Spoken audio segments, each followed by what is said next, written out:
ترک کون ہیں اور ترکوں کی تاریخ کیا ہے اور ترکوں نے کیسے اسلام قبول کیا تھا؟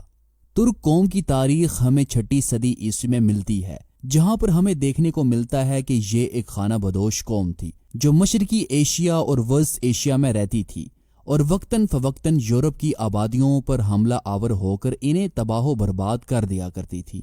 6 صدی عیسوی میں اس ترک قوم نے ایک زبردست سلطنت قائم کر لی تھی جو منگولیا اور چین کی شمالی سرحد سے لے کر بحیر اسود تک پھیلی ہوئی تھی۔ اس سلطنت کے بانی کا نام چینی تاریخوں میں تومین جبکہ ترک تاریخ میں بھومین لکھا گیا ہے۔ تومین 552 عیسوی میں فوت ہوا تھا۔ اس کے بھائی اسامی نے مغرب میں فتوحات جاری رکھی۔ دونوں بھائی الگ الگ حکومتوں پر حکمران تھے۔ پہلی صدی ہجری بمطابق 7ویں صدی عیسوی میں ان دونوں سلطنتوں کو چین کی سلطنت کی اطاعت قبول کرنی پڑی، لیکن 63 ہجری بمطابق 682 عیسوی میں شمالی ترکوں نے چین کی غلامی سے آزاد ہو کر اپنی خود مختار ریاست قائم کر لی تھی۔ یہ سلطنت 126 ہجری بمطابق 744 عیسوی تک قائم رہی۔ اس کے سرداروں نے پہلی صدی ہجری بمطابق 7ویں صدی عیسوی کے آخر میں خاقان کا لقب اختیار کر لیا تھا، لیکن 121 ہجری بمطابق 737 عیسوی میں عربوں نے نصر بن سیار کی قیادت میں ترگیش کی حکومت کا خاتمہ کر دیا تھا۔ اب سوال یہ آتا ہے کہ ترک قوم نے اسلام کیسے قبول کیا؟ ترکوں اور عربوں کے درمیان تعلقات پہلی صدی ہجری میں اموی خلیفہ ولید اول کے عہد خلافت سے شروع ہوئے تھے۔ اسی عہد میں عظیم اسلامی سپہ سالار قتیبہ بن مسلم نے بخارا، سمرقند، خوارزم، فرغانہ، تاشقند اور کاشغر کے ترک علاقے فتح کر کے وہاں اسلامی پرچم لہرایا تھا، لیکن ان فتوحات کا اثر ترک قوم پر کچھ زیادہ نہ پڑا اور وہ بدستور بت پرستی جیسے فعل میں مبتلا رہی۔ البتہ یہ کہا جا سکتا ہے کہ سمرقند میں قتیبہ کی بت شکنی نے بت پرستی کا خاتمہ کر دیا تھا۔ جب قتیبہ بن مسلم وہاں پہنچے تو انہیں بہت سے بت خانے نظر آئے جن کے بارے میں ان ترکوں کا یقین تھا کہ ان بتوں کے ساتھ گستاخی کرنے والا فوراً ہلاک ہو جاتا ہے۔ قتیبہ بن مسلم نے یہ کیا کہ ان بت خانوں میں آگ لگا دی، مگر قتیبہ پر کوئی آنچ نہ آئی۔ یہ دیکھ کر بت پرست ترکوں نے اسلام قبول کر لیا۔ حضرت عمر بن عبدالعزیز رحمۃ اللہ نے اپنے مختصر عہد خلافت جو کہ 720 سے 717 عیسوی تک کا ہے میں اشاعت اسلام کی بے حد کوشش کی۔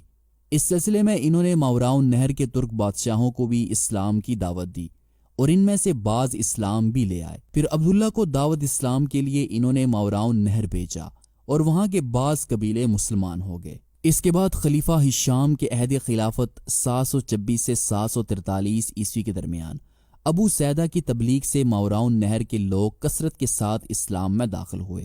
سمرقند اور بخارا وغیرہ سے جو ترکستان کے علاقے تھے، جزیہ اور خراج کی رقم بیت المال میں آیا کرتی تھی۔ خراج کے سلسلے میں تو ترکستان سے غلام اور لونڈیاں بھی دارالحکومت آیا کرتی تھیں جو آہستہ آہستہ اسلام قبول کرنے لگی تھی۔ اس کے بعد عباسی خلیفہ المعتصم باللہ کی خلافت تک ترکوں میں اسلام کی اشاعت عام طور پر نہ ہو سکی۔ سب سے پہلے خلیفہ منصور نے ترکوں کو فوج میں بھرتی کرنا شروع کیا تھا، لیکن اس کے عہد میں ترکوں کی تعداد بہت کم تھی اور فوج اور حکومت میں صرف عربوں اور ایرانیوں کا اقتدار قائم تھا۔ عباسی خلیفہ ہارون رشید کے زمانے خلافت میں اہل عرب اور اہل فارس کے درمیان جو حریفانہ کشمکش پیدا ہوئی، اس نے امین کے زوال کے ساتھ عربوں کی قوت کا بھی خاتمہ کر دیا، اور خلیفہ مامون کے عہد میں جس کی ماں ایرانیوں نسل تھی، اس کے دور میں ایرانیوں کا زور بہت بڑھ گیا۔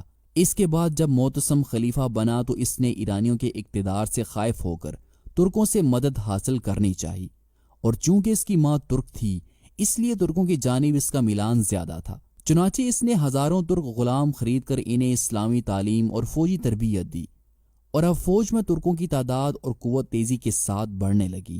ایک انگریز مورخ لکھتا ہے کہ معتصم نے جو اس خطرناک مثال کا سب سے پہلا بانی تھا، اس نے 50,000 سے زیادہ ترکوں کو دارالخلافت میں لا کر آباد کیا تھا۔ اس کے بعد اس نے ریشمی لباس ان ترکوں کے لیے تجویز کیا اور زرعی پٹکے وردی میں شامل کیے، جس کی وجہ سے ترک دست سے دوسرے فوجی دستوں سے زیادہ ممتاز معلوم ہوتے تھے۔ ہر سال ہزاروں ترک غلام پائے تخت بغداد میں لائے جاتے تھے۔ ان میں سے کچھ محافظ شاہی دستوں میں شامل کیے جاتے اور باقی فوج میں بھرتی ہوتے تھے۔ جیسے جیسے ترکوں کی قوت فوج میں بڑھتی گئی ویسے ویسے عرب دستے فوج میں کم ہوتے گئے۔ ترکوں کو چونکہ خلیفہ کی خاص حمایت حاصل تھی، اس لیے وہ کسی کی پرواہ نہیں کرتے تھے اور بغداد کی سڑکوں پر بے تحاشا گھوڑے دوڑایا کرتے تھے، جس سے اکثر عورتیں اور بچے زخمی ہو جاتے تھے اور بعض اوقات مر بھی جاتے تھے۔ اس لیے بغداد کے باشندے ان کے مظالم سے بہت جلد تنگ آ گئے۔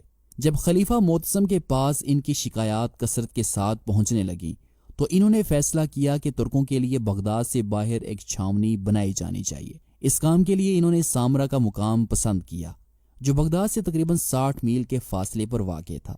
فوجی بارگوں کے علاوہ خلیفہ اور وزراء کے لیے بھی عالی شان محل تعمیر کیے گئے۔ اب چونکہ خلیفہ معتصم نے بغداد کا قیام ترک کر کے اپنی ترک سپاہ کے ساتھ سامرا میں رہنا شروع کر دیا تھا، اس لیے عوام کے ہر طبقے کے لوگ اس نئے شہر میں آ کر آباد ہونے لگے، اور تقریباً تھوڑے ہی دنوں میں سامرا ایک نہایت پر رونق شہر بن گیا، جو 221 ہجری سے لے کر 279 ہجری یعنی کہ 836 سے 894 عیسوی تک 7 عباسی خلفاء کا دارالسلطنت رہا۔ اور آخر میں جب عباسی خلیفہ معتمد تخت نشین ہوا تو اس نے سامرا کو چھوڑ کر پھر بغداد کو اپنا پائے تخت بنا لیا۔ خلیفہ معتصم کی ترک نوازی کی وجہ سے آہستہ آہستہ ترک شہزادے اور امراء بھی ترکستان سے آ کر سامرا میں آباد ہونے لگے، جن میں بعض بت پرست اور بعض آتش پرست تھے، اور جبکہ کچھ مسلمان بھی ہو گئے تھے۔ دارالخلافت میں رہنے کے بعد غیر مسلم ترکوں میں بھی اسلام پھیلنے لگا۔ اس تعلق سے ماوراء نہر کے ترکوں میں جو اپنے وطن میں مقیم تھے، اسلام کی اشاعت ہونے لگی۔ 4 صدی ہجری یعنی کہ 10ویں صدی عیسوی میں ترک کثرت کے ساتھ اسلام میں داخل ہوئے۔ کہا جاتا ہے کہ 349 ہجری بمطابق 920 عیسوی میں 2 لاکھ کے قریب ترک گھرانے یعنی کہ خیمے مسلمان ہوئے۔ مشہور اسلامی مورخ ابن اسیر کا بیان ہے کہ ماوراء نہر کی ایک ترک قوم کے 10,000 گھرانے جو بلا ساغون اور کاشغر کے نواح میں اسلامی علاقوں پر حملے کیا کرتے تھے، سفر 435 ہجری بمطابق دسمبر 1043 عیسوی میں مسلمان ہو گئے۔ عباسی خلیفہ معتصم کے بعد ترکوں کا اقتدار فوج اور حکومت میں آئے روز بڑھتا ہی چلا گیا، اور نوبت جہاں تک آ پہنچی کہ خلیفہ بغداد کا رعب اور دبدبہ جاتا رہا اور خلیفہ کی ساری طاقت ترکوں کے پاس آ گئی۔ وہ نہ صرف تخت بلکہ خلیفہ کی زندگی بھی ان کے رحم و کرم پر تھی۔ انہوں نے بیشتر ایسے خلفاء کو ذلیل کر کے تخت سے اتارا اور بعضوں کو قتل بھی کرا دیا، جن سے ترک فوج ناخوش تھی۔ اب نتیجہ یہ نکلا کہ دولت عباسیہ کا زوال سلطنت کے ہر حصے میں نمایاں ظاہر ہونے لگا۔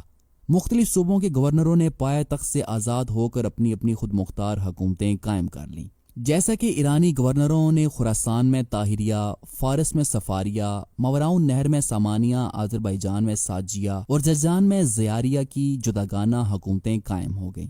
اسی طرح ترکوں نے مصر میں طولوینیہ، ترکستان میں ایلکیہ، پھر مصر میں اخشیدیہ اور افغانستان ہندوستان میں دولت غزنویہ کی بنیاد ڈالی۔ یہ تمام سلطنتیں 3 صدی کے وسط سے 4 صدی ہجری کے وسط تک قائم رہیں۔ 5ویں صدی ہجری یعنی کہ 11ویں صدی عیسوی میں ترکوں کے ایک گروہ نے سلجوقی سلطنت کی بنیاد رکھی۔